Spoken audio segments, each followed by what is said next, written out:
Support Narrative's independent journalism at patreon.com/narrative and check out our podcast wherever you get your podcasts. And don't forget to subscribe and download.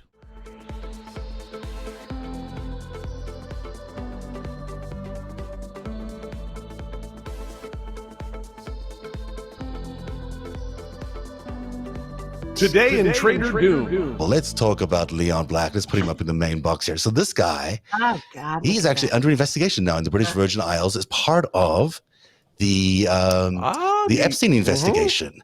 Because, you know, he helped Epstein. He gave Epstein a lot of money, donated to his charities, even after the fact that it was known that he was a human trafficker. And now he's under investigation. Now, he's also very connected to Jared Kushner. In fact, I think, or at least I've seen, that there's part of that loan that Brookfield paid Jared Kushner to fund 666 came from Apollo, which is Leon Black's company. $750 million came from there. And then another loan was also given to them, to the Kushners in the White House. So I think this is a big problem coming down the pike for Mr. Kushner. And I get so excited when we focus on the money, you know. It's always the money. Excited. Yeah, it is always the money. Excited. So this is actually going to be, I think actually we're going to see a lot of stuff more coming out of the Ghislaine side of this as well with Mr. Black.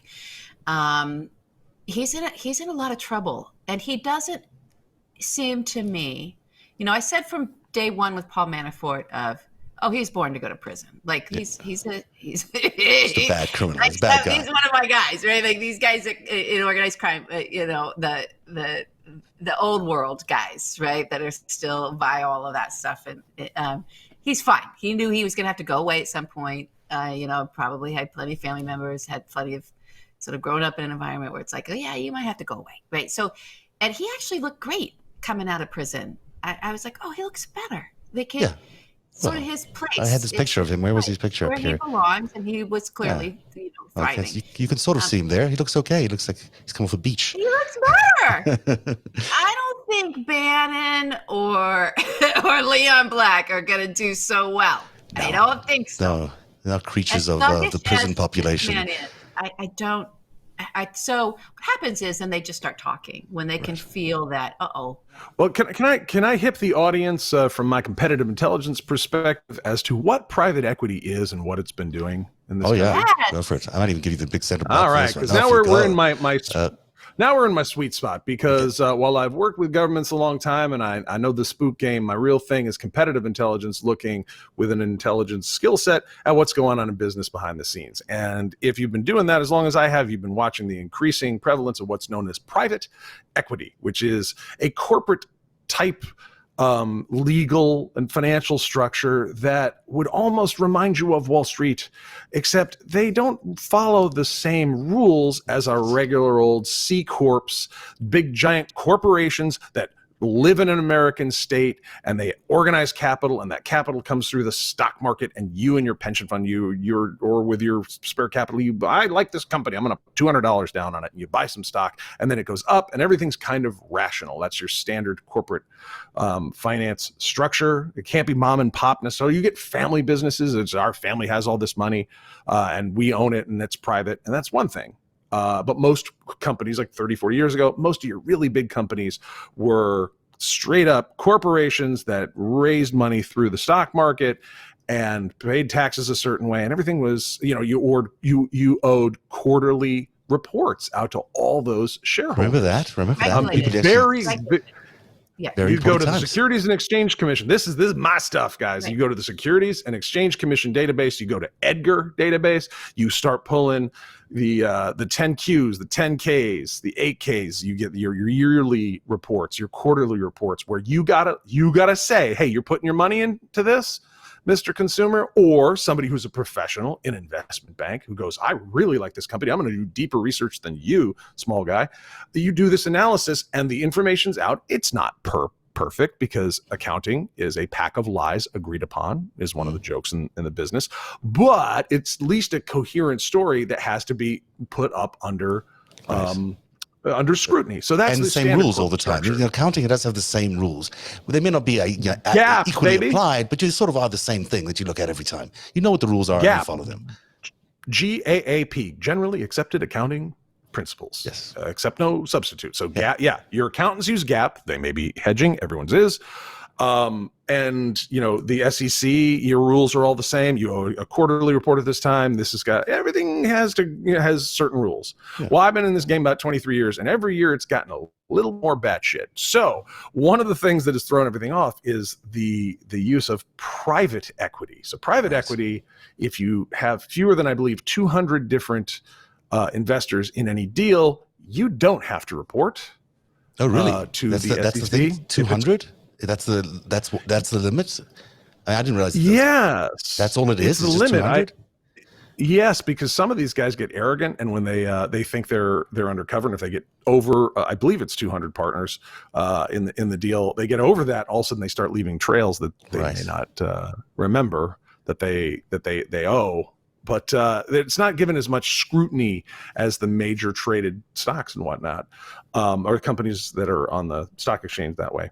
But private equity, you don't have to report. And a lot of that money has come through offshore vehicles from some of these private equity financial companies. So you're getting, you're going to buy a company out, right? You're going to have a private equity company. They're going to amass 500 million, a billion, 1.7 billion, whatever. And they're going to buy, just to pick an example out of my skull, Guitar Center. Right. You're going to take something that has 265 stores, does $2 billion out of a $7 billion industry like Guitar Center. Wait a minute, that deal was done by a mix of Bain Capital and Eris Management, which is run by Tony Ressler, which is Leon Black's I believe, brother-in-law, and his partner, and they were both the lieutenants to Michael Milken, who Trump pardoned earlier this year, the junk bond king. Right, I remember that. I think it said all those junk bonds that bailed out Las Vegas. Yeah, wasn't it? Giuliani was the eventually. Giuliani was the guy there. Sorry, he was the prosecutor in Milligan. Yeah, Rudy Giuliani. Yeah, your old friend. That's right, LB. I have Deripaska's my cupcake. I don't know what Giuliani is. I think he's a ghoul. My cupcake. He's a ghoul that's sort of like hanging over there over your shoulder. You always look at him. Oh my God. I don't know how they're still around. I mean, Mother Nature needs to fix her aim a little bit here. These are the most unhealthy men ever. We're in the middle of a pandemic. What's going on? Why are we still stuck with these people? Someone on Twitter said that Giuliani could be the one person who gets arrested while on stage at the Republican National Convention. Maybe we'll all be living the dream in real time like that, but I have a feeling we need to actually get a change in the administration and a new attorney general in there, and then we'll start seeing some real movement. So, Eric, the private equity thing is it tied to Guitar Center is interesting thing, but it's also just really interesting that the amount of money these guys use to buy sort of distressed assets. They bought a lot of them, and they all bought it from questionable sources where of I'm cash. Headed. Yeah. So you got to, when you look under the hood, when they buy one of these companies, they structure the deal. And let's say you've got the regular banks are in a near ZIRP, what we call it, zero interest rate policy world. So for the banks to lend to each other, grade A paper, you're looking 1%. Less than 1%, money for those guys at the financial level or the bank level is damn near free. Right. It's not for if you have a credit card or you have a car, they're not getting the same interest rates as us. Yeah. Not at all. But it's interesting when you get money at this level, these private equity guys, what they do is they'll take a company, particularly retail is a good example. Guitar Center was one of the ones that I came by and started analyzing some years ago at their request, ironically. These companies take over these businesses and they will buy the company out and they'll call their equity a loan from their company, and they're like, and you owe us 13.5% for that. Well, wait a minute, a regular business loan or the regular capital markets wouldn't charge anywhere near that. So what they do is they're hoping to flip it back onto the stock market later, or the dumb money, and they charge for management fees for their brilliant management, and then they want to be paid out. They'll do a zero coupon bond, so you don't owe every 6 months, but when we get paid out from the big market, when we're going to take this, we're now private, it's private equity. When we flip that back to the stock market, we've got these financial instruments that we bought the company with that we expect to be paid out 13% year over year. That's a hell of an investment. When It's you're a rigging scam. the Really whole good thing. return, Eric. How can that be guaranteed? It's a scam. It's a scam. Boy, it's so risky, especially some of these businesses. Yeah, who would? I mean, these are geniuses. They're so rich, they should be geniuses. What happens if that is a fixed thing? What happens to those people? Oh, you mean if there's control fraud? Yeah. All right. Well, I'm gonna lay out something I don't think I've ever gone public with. When I saw the number of companies that were in this circumstance where there was just rampant criminality, I started asking around sort of the folks that might enforce that. I'm like, how are these people out of jail?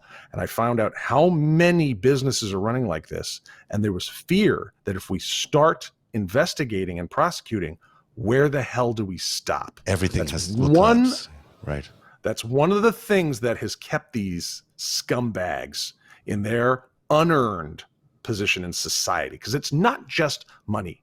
It's their kids going to nice schools. It's them having nice houses and your roads collapsing and you losing your job and them getting everything. This is, at the end of the day, just social position. Mm-hmm. How have they gotten that? A lot. It's robber baron territory. That's where we're back in that. And you know what else? Yep.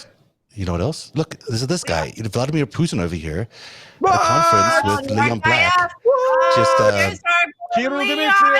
Yeah, look at that. They're just a few at the RDIF, because why not? Why not go there and hang out in 2012 and every year afterwards and be on the board of the RDIF because you want to be friends with the nice. He's on the board. People. He was on the board. He no longer is on the board. I think it became a little bit of an embarrassment, but he was on the board, and now you know why he was on the board. So he got a lot of money from Mr. Putin. Black lost him in the picture there, but there is a lot of Russian money that flowed through him and through Milken and through Schwartzman. There's another one. That's all these guys and have. Jeffrey Epstein managed a lot of that. He did, yeah, without any fund managers, which is amazing. It's just not good for these guys. It's not good, and because Jared Kushner. Let me show you this. I mean, you've probably seen the story, but I'll just put it up here for a second. Jared Kushner, this is while in the White House, he got this giant loan from Apollo while in the White House, which I find kind of stunning. While in the White House. Basically, did he mention it on his SF-86? He must have updated it. I don't think he did, Eric. What happens if you don't mention that if you lie on your SF-86, Eric? What happens? Well, for normal people, you go to prison. You go to prison. Jared looks like the most crimed up guy there, doesn't he? Big boy prison. Big boy prison. But he gets to go to big boy prison with his permanent security. Does he keep permanent security clearance when he's in prison? Yes, you do, Jared. You'll still have your permanent security clearance. You could keep handing your secrets over. With his Sharpie in his crayons. This is my permanent. Well, the thing is about Jared is he's tied into the Deutsche Bank. There's his banker, Rosemary, which we've discussed before, and it's same banker as Donald Trump, same banker who likes a lot of these sort of larger investor types with an unpredictable track record, and so Jared's obviously under scrutiny currently by Mr. Vance in Manhattan, who's looking at the Deutsche Bank things because he needs to do that's his job, So, boy, that could get messy. Could get messy for Jared. Could get really, really messy. Yeah, I mean, this is just the idiot head of the criminal snake. I mean, just these dunderheads. But the thing is, there's an entire. That's the greatest word for them. I haven't heard that yet. Dunderheads. They are dunderheads. I mean, I'm not afraid of an F-bomb, but I feel like I don't want to give them that kind of power. They're disgusting, sure, but they're also just. I mean, they are store-bought, leftover semi-Nazis. They're not even good. They're not even Khmer Rouge guys. They're just not smart, and they just think they're geniuses, and they don't realize no, guys, the only reason you made it this far is because so much of your stuff was in counterintelligence that the FBI and the DOJ is we don't know. We can't stop them because we don't know how to stop this. Where do we? Yeah. And it's the same thing for the SEC, the IRS, all these guys. They're like, if we look, how do we pull the plug? And then more criming happens, and then more treason happens. It's like, where do we start? Where do we start? And then they're like, maybe you get close, and they're like, crash the stock market, crash the mortgage market, blow everything up. And then Obama gets elected and is like, yes, we can. And then everyone votes for him, right? And then they're like, he's a socialist, he's a bad guy, I still want my bonuses. And to his credit, it only took Obama and Bob Mueller about 2 years to declare war on the global mob. They're like, we're taking your money first. Bratva, Chinese triads, Italians, all you sons of bitches, we're taking your money. We're starting with the money. Is that even though people, it was on. Even though people think it's been three and a half years too long for us to crack down on everyone that has been surrounding Donald Trump and enabling Donald Trump, it's actually not a very long time at all. And what we're seeing right now with all these investigations and all these indictments and all these arrests is that stuff's happening. Stuff's really happening. And it seems to be building momentum as it's getting closer to the elections. So we're not done. We may be a little bit of the way in. And things are beginning to move very quickly. It's a lot to focus on, and that's why we wanted to do tonight's show. Just give everyone, I think that's a great. I think that's a great sort of transition to Eric Trump. So here's what we learned about Eric Trump: that he and his team and everyone in the administration is not saying out. They're saying weird things about it, but they're not saying what actually happened. So Eric Trump, he pleaded the Fifth. Right. He took the Fifth Amendment. Because in one of the investigations where he's supposed to, was it the one into the charity? I think it was it's the tax evasion ones, but I think it was the charity one that they wanted him to talk to him in the charity one. I can't remember which one. There's so much going on, right? That he's this poor dupe, right? I mean, he's just a dupe for his crime family. I don't think Eric's like, you know how you like big families. I actually come from, my parents have really big families, and on my mom's side, a big Roman Catholic family. And there was one kid they would always forget. Like when they're going to we forget their name or just forget them, like a house. We forgot the kid. Always forgetting the kid, like Home Alone, except, you just, so many kids, you just end up forgetting one. There's only like a few kids in Eric's family, but I feel like they're just going to forget about him. Like they're all going to make their plans and run away and go somewhere. Like, oh, we forgot Eric, right? Eric's like holding the bag for everything. You're right. So Noel always, sorry to interrupt, but Noel always says that he's Giuliani's son. I don't know whether he's joking about that or whether he's being serious. That's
This is a big crime family.